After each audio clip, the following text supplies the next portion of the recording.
Oh, that is so good. It's water.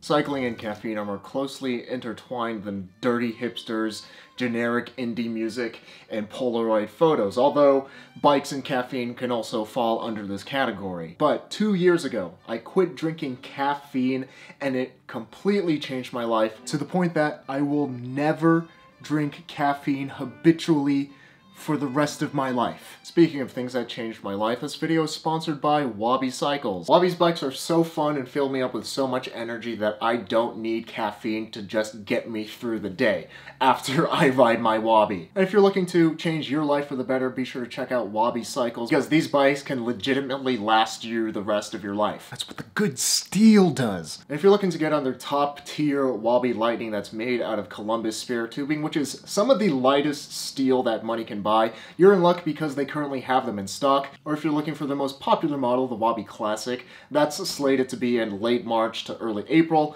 And my personal favorite, the Wabi Special, will also be in early April. And again, I'm not sure if they're allowing me to talk about this, but Wabi and I have been working together for the past couple of years to bring you some very special Wabi specials and looking to do it right. So be sure to keep your eyes peeled for April for those frame sets. But if you just want a more standard Wabi special, you can hit the pre-order on their website. Or if you're just looking to build up the buttery fixture of your dreams, Wabi's got you covered there too, where you can build up your dream fixture with components from brands like Brooks, Sugino, Thompson, Velocity, H+ Sun, Phil Wood, and more. Be sure to check out Wabi Cycles linked in the description. I started habitually drinking caffeine when I was just 14 years old. And it was to do my summer homework. I was taking a few AP classes, and unlike most students, instead of waiting until the last minute to do all of my summer homework, I did it all within the first week so that I could enjoy my summer. And to do that, I woke up at 5 a.m. and to actually get me out of bed, to do my stupid homework assignments so that I could be free for the rest of the day and the rest of the summer, I started drinking just a small teacup of black coffee while I did my assignments. And after that, I didn't drink any coffee because I just didn't need it. But fast forward a year and the classes are getting going on. If you're not familiar with AP classes, they're basically college level classes that high schoolers take in half the amount of time. So they're pretty intense. You take more than 3 of them in a year, you're definitely sacrificing your sleep, or at the very least your social life. Because of that, I started drinking just a small teacup of black coffee, say once a week, then twice a week, then 3 times a week, just so that I could get out of bed and get my butt in class. And I started needing more and more caffeine in my system just to feel normal. By the time I was a freshman in college, I was drinking 2 mugs of caffeine per day. And there's a question I should ask you, is that how many cups of caffeine do you drink in a day? And if you say 1, you drink 1 mug in the morning, that's actually not entirely correct, because 1 standard size mug is actually 2 cups. So if you drink 1 mug, you're actually drinking 2 cups. If you drink 2 mugs, that's 4 cups, which is a heck of a lot of caffeine to be loading your body up with. One day during a routine visit, just a checkup to my doctor, I was supposed to be fasted so that they could get some accurate information, and my smooth brain at the time didn't realize that fasted means also not drinking anything but water, because I just couldn't imagine getting out of bed without a cup of coffee in my system at the time. So my doctor takes my blood pressure, puts the thing around my arm, asks if I've eaten anything in the past 12 hours. I tell him no, and he starts panicking after he sees my blood pressure. And he goes on full-on DEFCON 5 high alert mode to see if something is wrong and if I'm about to have a heart attack or something. I've never seen my doctor so panicked in my life, because my blood pressure was way higher than it should have been. Inexplicably higher than it should have been as an active, healthy 21-year-old. So I told him, hey doctor, I had a cup of coffee this morning. Do you think that could be contributing to my high blood pressure at the moment? And he says, oh yeah, maybe. And he completely drops it like nothing happened. And it was at that point that I realized that caffeine is pretty bad for you, but we just normalize it in our society. Because caffeine isn't real energy, it's just anxiety in a cup. I decided to quit drinking caffeine completely because I just didn't want to be a prisoner to my addiction anymore. But when you develop an addiction to anything, whether it's buying bougie bike parts, riding your bike, eating junk food, consuming pornography, or drinking caffeine, let me tell you, it's extremely hard to stop. 3 years. I tried quitting coffee and caffeine. I would just slip back into my old habits, feel super groggy and tired one day, and just go crawling back to the cup of coffee. And I was thinking, well, so many people consume large amounts of caffeine on a daily basis, so it must be fine. But I was only telling myself that because it was easier to give up on quitting than to actually quit. One day when I was biking around Sun Moon Lake in Taiwan, I consumed a ton of caffeine that day. I started the day off with a cup of instant coffee, and throughout the day I was drinking some very delicious local black teas that they're world famous for. And this made me jittery beyond anything I've ever experienced. And when I finally did come down from that crash, I was just out of commission with one of the worst migraines of my life for the rest of the day and the day after. No amount of painkillers could make this migraine go away. It made me feel terrible, it wasn't real energy, it clouded my head, it made me unproductive, and I just wanted to feel whole again, so I quit cold turkey, which I don't recommend for most people. I was completely bedridden for 2 weeks after I decided to quit caffeine cold turkey. I had flu-like symptoms, I couldn't think straight, I couldn't even tell you what day it was. All I could do was lie in bed for the entirety of the day and watch YouTube, and the only time that I would get out of my bed was to use the bathroom and to go downstairs to grab my Uber Eats because I was just a completely useless piece of garbage without caffeine for those first 2 weeks.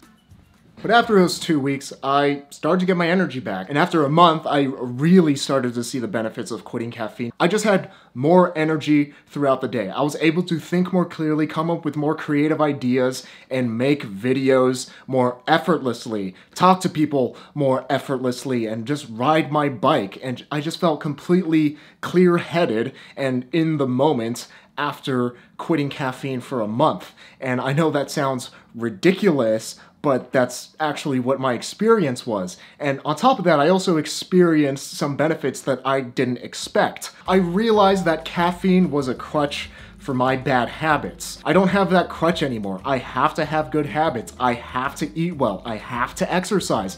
I have to sleep well and sleep at a consistent time. Otherwise, I'll feel like garbage, and that crutch of caffeine isn't there anymore to catch me if I fall. Something else I didn't expect was that I had more money.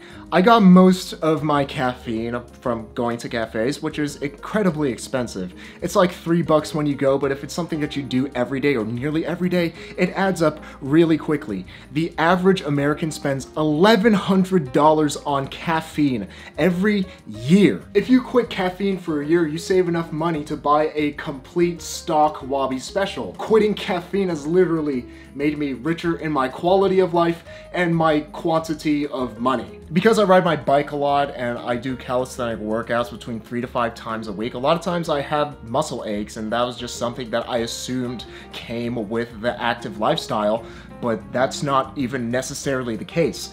After I quit caffeine for a month, my muscles just started to relax. Like this tension that was so deeply ingrained in my muscles just started letting go, and my body felt more at ease. I had less cramps, and I was generally just more comfortable and felt lighter throughout my entire day.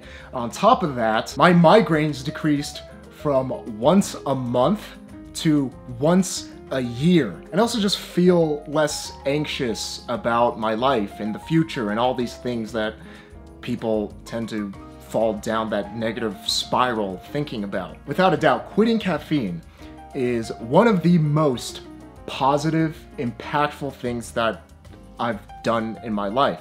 It's up there with starting cycling. And I'll admit, it's not without its drawbacks. I do still like the taste and smell of coffee. Something I thought would happen, that a lot of coffee people and caffeine people think will happen, is that you'll lose out on some of your friends because they won't want to invite you to go get boba or coffee or tea anymore. And that's simply not true, because you can still go to a cafe and just order something that doesn't have caffeine. And I will concede that you do not have probably as much enjoyment from your cup of herbal tea versus their Zimbabwean African elephant poop coffee or whatever it is that the kids drink these days. But you have to make those hard choices in the short term to set your life up to be much better in the long term. If you are interested in quitting caffeine a more sustainable way, the not stupid cold turkey way, the way that is most likely to succeed, be sure to read the book linked in the description, Caffeine Blues. That's the book that I've read while I was bedridden, experiencing terrible caffeine withdrawals that felt like the worst flu of my life. The TLDR version of quitting caffeine the right way without withdrawal symptoms, yes, that actually is possible, is to measure how much coffee you're drinking every day. Say you brew 5 teaspoons of coffee every day and you drink every last drop. Every single day, remove half a teaspoon of coffee and mix in a half a teaspoon of, I don't know how I'm counting with my fingers here, half a teaspoon of herbal coffee. Herbal coffee is a coffee substitute. It tastes and smells like coffee, but just does not have the caffeine. So every day, you're taking out half a teaspoon of real coffee and mixing in herbal coffee, and eventually you will be at your regular amount of herbal coffee, only drinking herbal coffee and not drinking caffeine. I did successfully quit drinking caffeine cold turkey, and that only works if you are extremely stubborn and have a lot of conviction and a really good reason to stop drinking, and you fully understand that in your heart. If you are even lacking an ounce of stubbornness, you will fail if you try to quit cold turkey, and you will go crawling back to your coffee cup. I'm not preaching here. I'm just trying to share my experience of quitting caffeine and how it has unequivocally, positively, and greatly changed my life to the point where I have absolutely no desire to drink caffeine ever again. Keep drinking caffeine if you want. I'm not your dad. But if it is something you're interested, 100% check out Caffeine Blues. Come on.